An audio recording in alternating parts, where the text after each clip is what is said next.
Okay, let's say you have an older computer or you have an exotic machine. When you go to Blender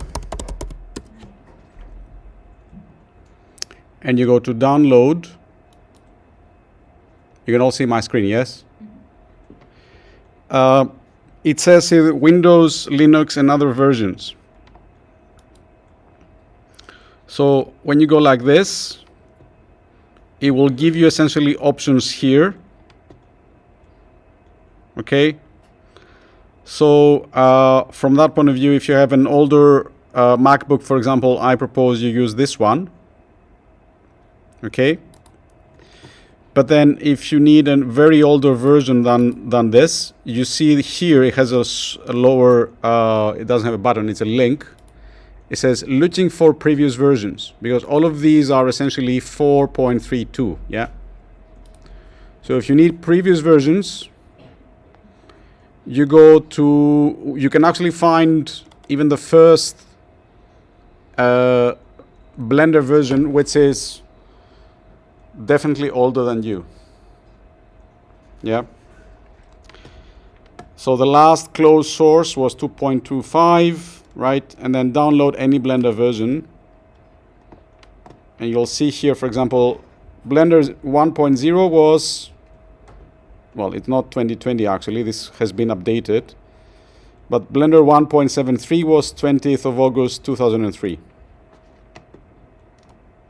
Okay. Anything after, let's say, 2.8 or 3 is good. And there are not going to be too many differences for what you need to do.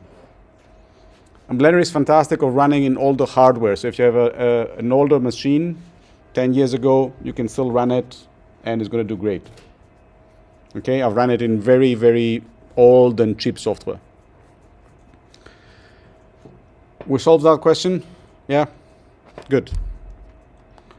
So the next thing we're going to do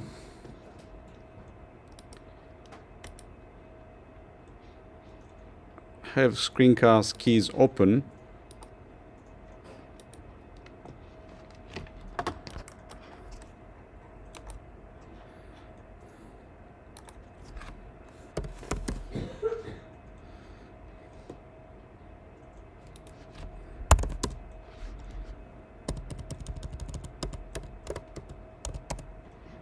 So I'm going to make this bigger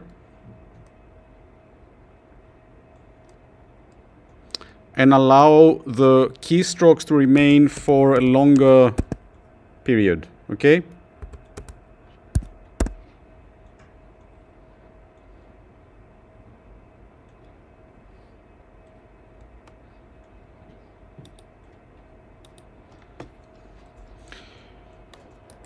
So what we will do today is we're going to try and shape a little bit more what you had in the fashion exercise, essentially, of creating a garment. Let me try and see what I had. Don't save here.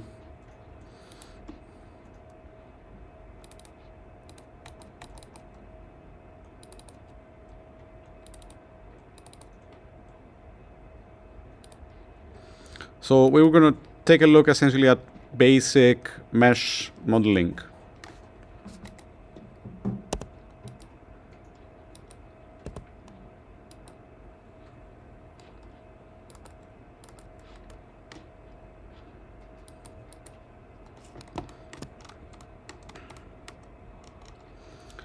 Let me try and get, so when I need to change, again, viewport visualization, so whether it's the shading like a wireframe or a solid or a material preview, without anything else selected, I can just press on Z and I get this beautiful radial menu that I can select, okay? Most of the time you will be working between wireframe, solid, and material preview. When you go to rendered, it actually taxes the computer a lot and kind of makes it a lot slower. Now, what we're doing here is we're taking a really basic mesh and we are using essentially geometry modifications, and some modifiers to work it out, right? And I'm going to try and do it, let's say, by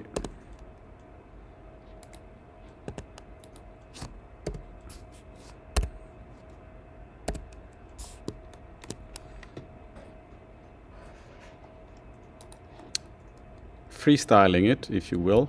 So I'm going to go onto a side view by pressing 3.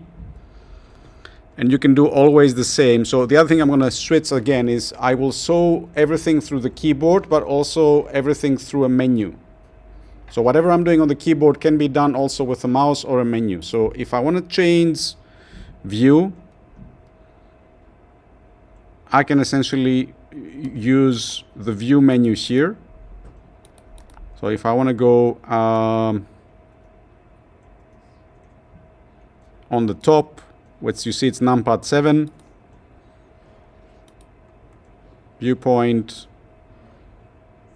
back, sorry, no, right, and I get a right view. Now, again, I want to add now a new object. So object, sorry, add mesh, because we're working with a mesh. And I'm going to start with a cube. And this is a very large one that you're going to see here. And you probably remember we are now in object mode. And to work with the mesh, I need to go into edit mode. So I'm going to do this by changing here to edit mode. And I immediately see the vertices and edges and faces of what we're doing. Okay? So if I click on one of the vertices and I press G for grab and I try to move it, I can move it freely around. If I go G and then one of the axes, Z, X, Y, Z, X, Y, Z, I can move it about. And the same thing happens if I switch from a vertex into a edge. So I can switch the menu here, vertex, so points, edges, faces. And if I go to faces, you'll see that every face of the cube actually gets a small dot which I can click on. And then I immediately see, and it kind of also works transparently if I'm in wireframe view. So what I will do now is I will try to manipulate this cube and arrive at an upper garment essentially. Now the first thing we need to do is make it smaller. So I'm going to select everything by pressing A. To select everything and deselect, you press A continuously, right? And you see I don't have any other command active. I can also do select all or select none. I could also do select one face and then select the inverse. So select everything else apart from that face. So now everything else is selected apart from this one. Okay? But I prefer the keyboard. So A, select everything. I could use scale like so. And then press on the white circle and go 0.2 and release, or S for scale, and that's a uniform scale, 0.2, so I make it 5 times smaller, and I arrive here. I will grab this and I want to move it about where the torso is and constrain it by pressing on the Z button. And I just do it visually with my mouse, and when I'm happy, so I'm going to put it over here, I'm going to click, and there I get the cube. Now here's the problem. You see that torso over there, and you see the cube is actually a lot bigger, right? So I want to scale it on its x-axis. So I'm going to go S, X, And if I want to be accurate, right, I see the numbers here on the top left. So here, you see that? So that now it's 13 times larger. If I want to make it 10 times smaller, what kind of number do I need to put in?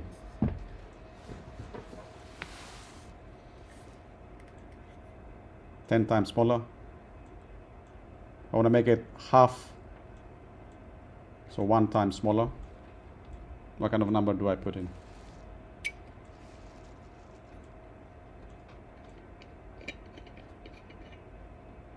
.5 is for making it half, yes? 0.1 is 10 times. Okay. So 0.1. And my biggest problem right now is that I have this as a very solid kind of idea, right? I don't have control over it in terms of this starting to look more like a garment. So I need to manipulate its geometry to do so. And one of the things that helps me with this is actually a modifier, which I'm going to activate here, which is called subdivision surface. And essentially, this turns the mesh into more of a softer object, right? A more curvy object. So if I go to edit mode, you'll see that it transformed into this kind of disc. Okay, I still recognize the geometry, right? So some of the faces. One way to actually show this in another way is to go here and go object, shade smooth, and the computer is simulating essentially more of a circular, curvy kind of object, yes? Now, here's the tricky bit. The more geometry I put in, the more subdivisions of the cube, the more control I get over the curvature. Yeah? So to do that, I can do it, and you'll see also that when I go into edit mode by pressing tab, I get a new menu here that operates on the vertex, edge, face, and so on and so forth.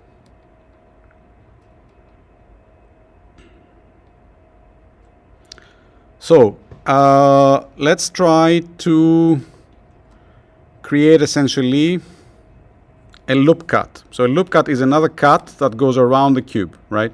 And I'll go edge, loop cut and slide. And if I take my cursor closer to one of the sides, you see what it's asking me to do, right? So you see that yellow line. I need, let's say, 3 of them.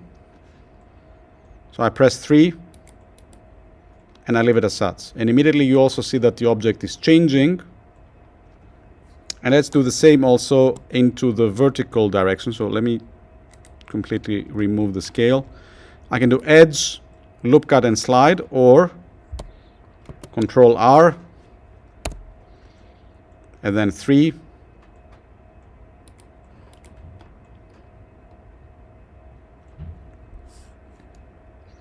And let's compare by pressing 3.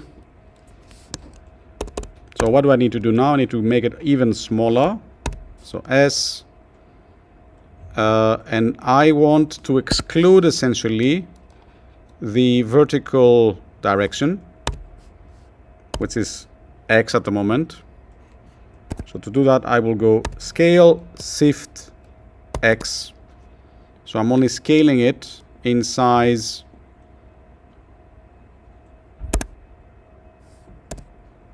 So S, Shift, X, and I'm going to leave it here. Let's try to see one. I'm a bit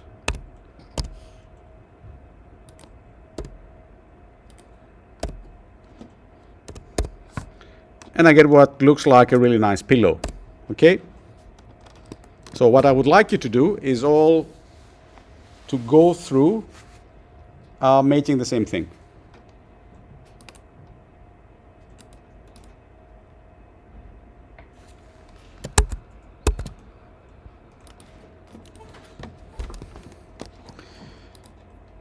what I'm going to do actually is save it a bit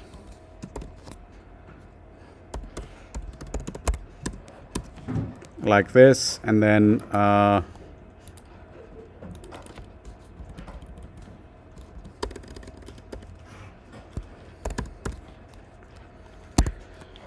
so I have the basic mesh, and some of you asked, for example, is this a bit thin?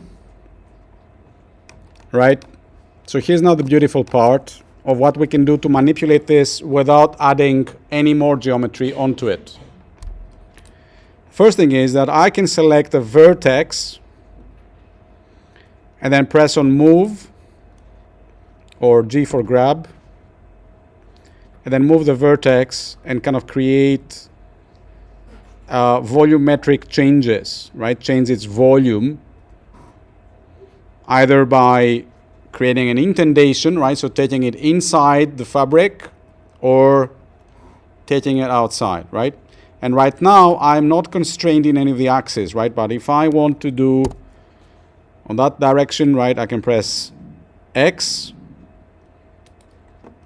And essentially, the mesh kind of becomes a cage which I manipulate to change the surface, okay? Obviously, if you select, for example, two vertices, you start working with an edge. And the other thing that is very important to know in fashion modeling is that you need to work with loop cuts. So I want to select essentially the whole cut that this edge represents, right? So I want to go here and say select. Let me now find it. Select linked. Yeah, I'm not going to update my code now. Sorry, select loops. And immediately I get the loop, which is very important because you might want to make it shorter, larger. You might want to twist it with rotations.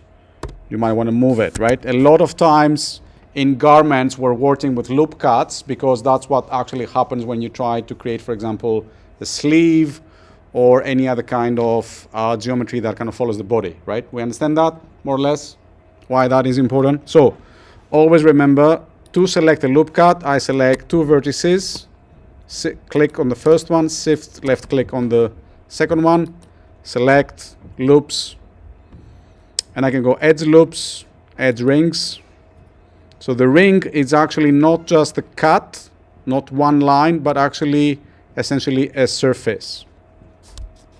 So see it here, select edge rings, and it will select essentially that region, that area over there, okay? So let's say this is the torso.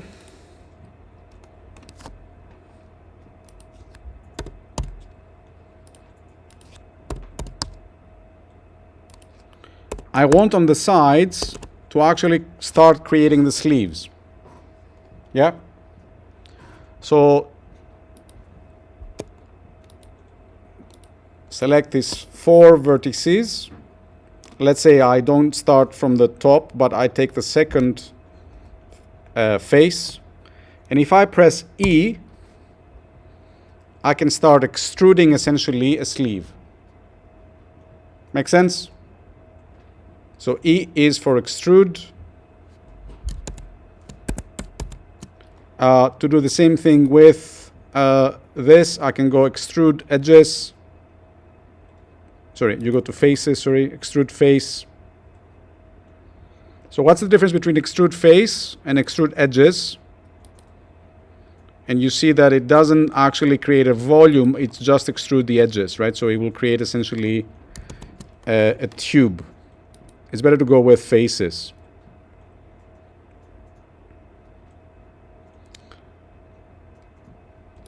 So extrude edges, let's try 0.2.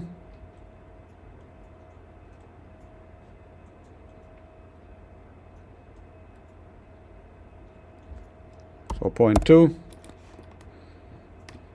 That doesn't look like a very functional sleeve, does it? Yeah, it's awful. So we need essentially, and you see also it has essentially a very boxy controlling cage. So I will do more loop cuts, and to do that I will go Control R, let's say 5, right? The accuracy here doesn't matter, it's more about us creating essentially the cuts. Right, this is too blocky. I want to start making it look like a sleeve. So before I do the cuts, I'm going to move it a little bit.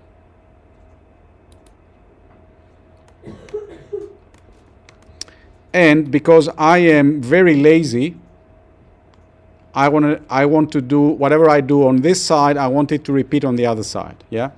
Which is kind of what we saw in the tutorial as well. So before I go do any more loop cuts,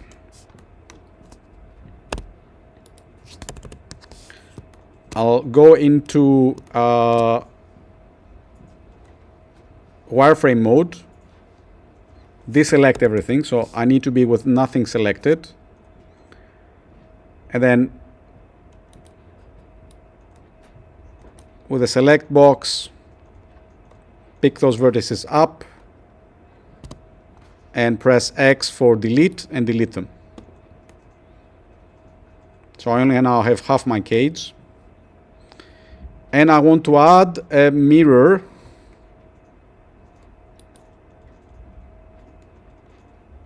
So let me go into object mode, add mirror.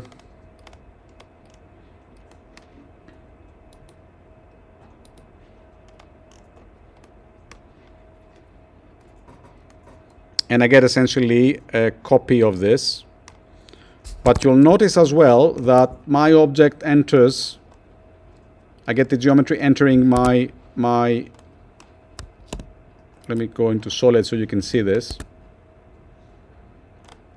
I didn't get a perfect mirror because my object origin is actually not at that point, but between this and this. So I need to move the object origin, select, cursor to selected by Shift S, go into object mode, set origin to 3D cursor. So now, whatever I do on one side mirrors on the other, yeah? And I definitely can grab this and then change it so I get more of a sort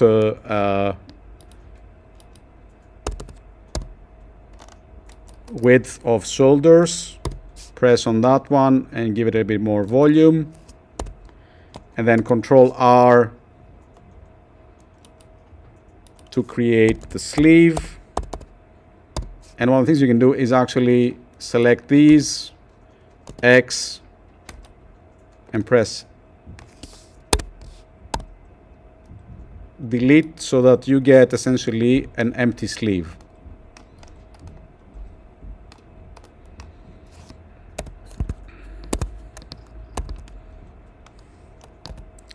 And again, I can manipulate the geometry a little bit better, right? So I can start moving this about, and I can be a little bit more free on whatever I'm doing.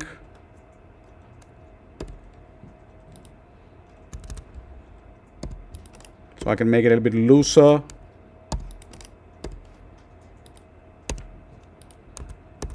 By playing with the loop cuts. And then tighten the sleeve by going with the idea that I'm going to have a very loose sleeve, but it's going to be very tight at the cuffs. Okay? And it's more about moving, scaling, selecting the loops, and doing all of that. We understand this? Very good. So, before you continue, what I'm going to do is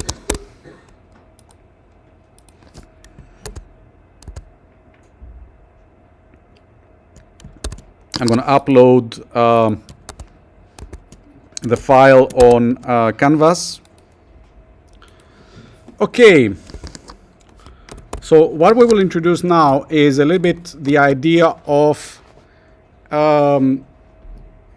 selecting and affecting the geometry with a bit of a softer touch. So far, it might have felt that this is a bit difficult because you needed to accurately move things about. So what we will introduce is essentially the proportional editing, which is this dot button here on the top. You see also the shortcut is O. So while I'm in edit mode and before I have selected anything, I can press O, and this toggles the context, right? And you'll see what will happen now. So, well, let's try things without proportional editing, and then we'll activate it and you'll see the difference, right? What happens if you have it active and what happens if you don't have it active. So if I want to move the whole sleeve, right? And I do it in a physical object, I can actually, grab the edge of my sleeve and then move it about and my whole sleeve will move, right? Because physically this whole thing is connected, correct?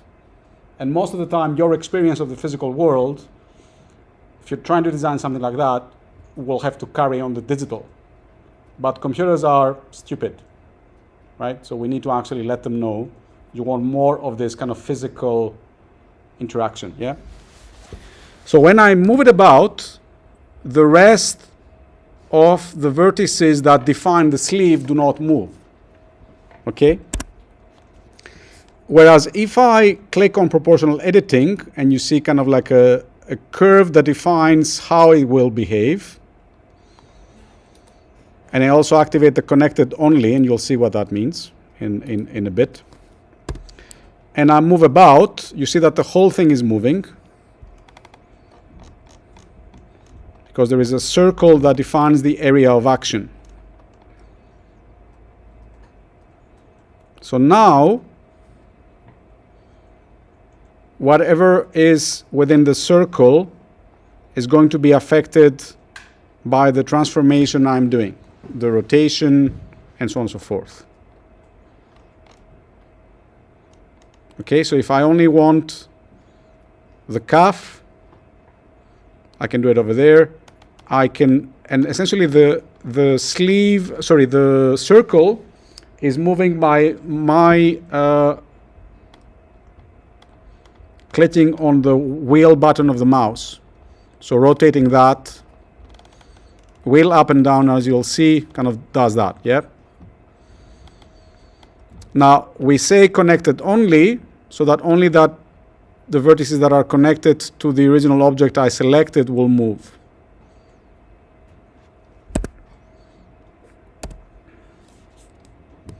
So on that idea, right, if I don't use that,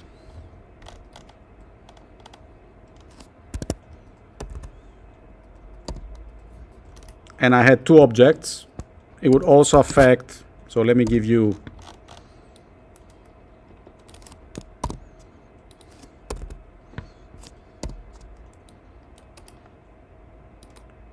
if I don't have connected only, whatever is in the space of the circle is going to move. So the second sleeve I have on the top, even though the geometry is disconnected, is going to move. Whereas if I have connected only activated, the separate, it could be, for example, an accessory, right? It won't be affected by this. And I can also change how I want this to behave, right? So I can do a sharp, so more active towards the selection and less active towards the rest. I can make it completely linear.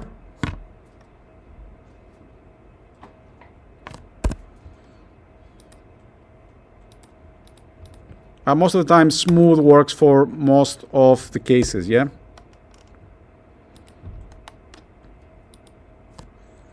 And it also works with one vertex. So that's the beauty of it now, that I could actually start mating. Sorry, let me delete the other, these bits. So with one vertex only, I can start making more of a proportional editing of the whole thing.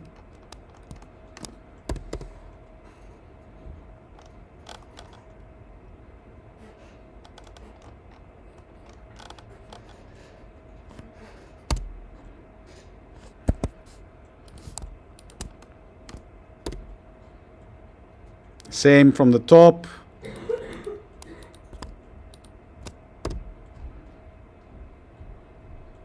Or from the bottom. You see now that, you know, proportionally I pick one of the loops and I can make the sleeve a lot less looser or tighter or whatever I want, yeah? So especially for the kind of objects that you guys work with, which is a lot of this soft, I mean soft compared to kind of like a hard geometry, like a table, yeah? Proportional editing is much more, so loop cuts and proportional editing and subsurface are the three things that make it look like a garment, okay?